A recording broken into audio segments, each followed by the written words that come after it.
Allez, bonjour la France. Ça va? Alors on m'envoie plein de messages là. Moi, ça arrive plein pot là. Putain Jean, t'as vu ce qui s'est passé à McGregor? Qu'est-ce que t'en penses? Pourquoi si? Pourquoi les tellement de fractures? Alors qu'en Muay Thai il y en a moins, etc. Bon, je vais vous dire moi ce que j'en pense. Alors déjà, à mon avis, personne n'a la raison exacte pour laquelle ça s'est arrivé. Bon, ce qui est sûr, c'est que bon, ça arrive plus souvent en MMA qu'en Muay Thai.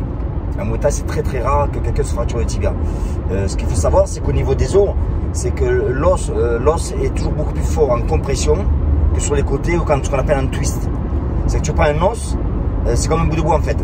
Tu mets le bout par terre, toi tu mets le poids dessus, tu appuies très fort pour qu'il se casse, c'est pas évident. Par contre, tu frappes un peu sur le côté, il va se casser, tu le twists, il va se casser.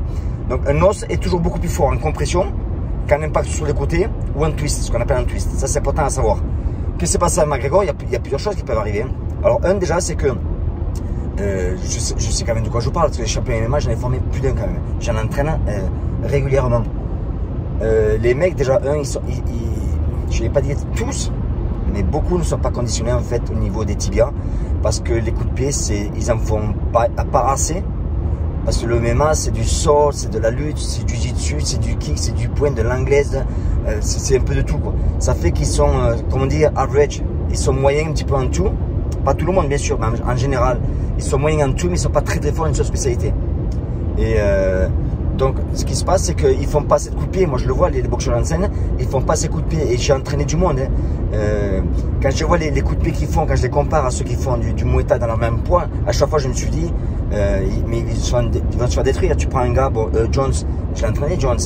C'est middle, tu le mets par rapport à un mec qui fait du Muay Thai dans sa catégorie, il va se faire détruire. Et au niveau de l'impact des coups de pied, ça n'a rien à voir. La puissance en Muay Thai, elle est beaucoup plus forte. Mais pourquoi? Parce que le middle, par rapport à Muay Thai, le low kick, c'est hyper important, surtout le middle.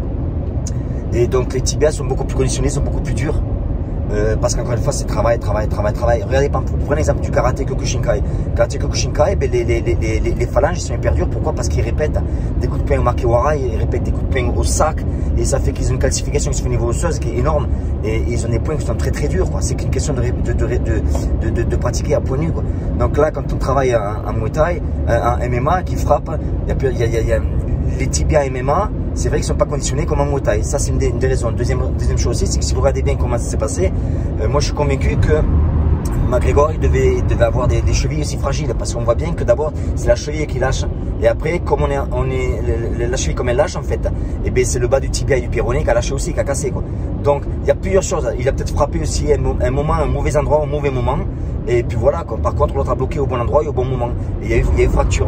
Donc il y a beaucoup de choses. S'il y a une blessure à la cheville ou au tibia qui n'a pas assez récupéré, on ne le sait pas ça.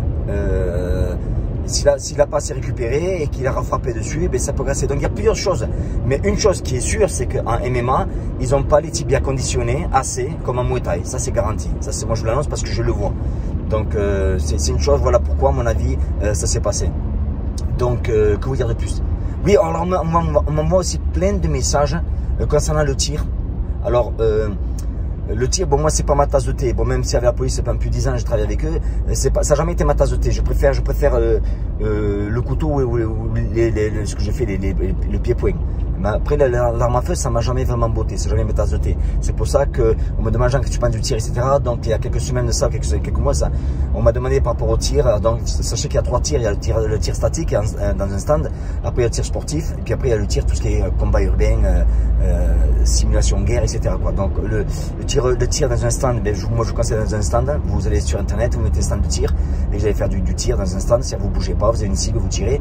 Après, tir sportif, ben, moi, j'ai envoyé je vous ai recommandé une personne qui fait des choses super bien dans le tir sportif, je recommande énormément.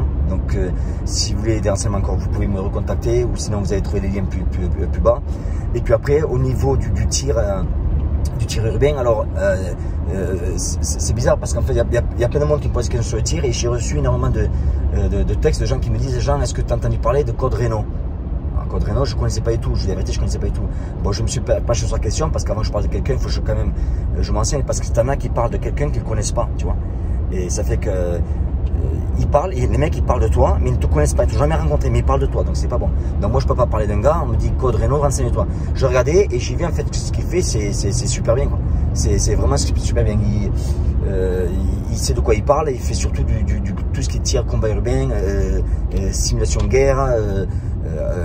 vous rentrez chez autres, rentrez chez vous, vous êtes dans la rue, etc. Donc ce qu'il fait, c'est vraiment c'est survie, quoi. J'apprécie vraiment ce qu'il fait. Donc je vous conseille vivement à aller sur internet et sur YouTube, vous regardez Code Reno, c'est Code RNO je crois, ou Code Reno. Donc, mais je recommande ce qu'il fait. Et puis j'ai vu aussi, je regarde encore une fois vaguement si j'ai pas trop le temps, mais de suite je peux voir si la personne est solide ou pas. Je sais qu'il fait des formations à la journée et c'est vachement abordable. Le prix par rapport à chez nous aux États-Unis, c'est le jour et la nuit, quoi. Donc ça se voit que le gars il est pas là pour vous voler votre argent, il est là parce qu'il veut faire partager sa passion. Voilà ce que je voulais vous dire par rapport à ça. Allez, là je pars au club là, la bise.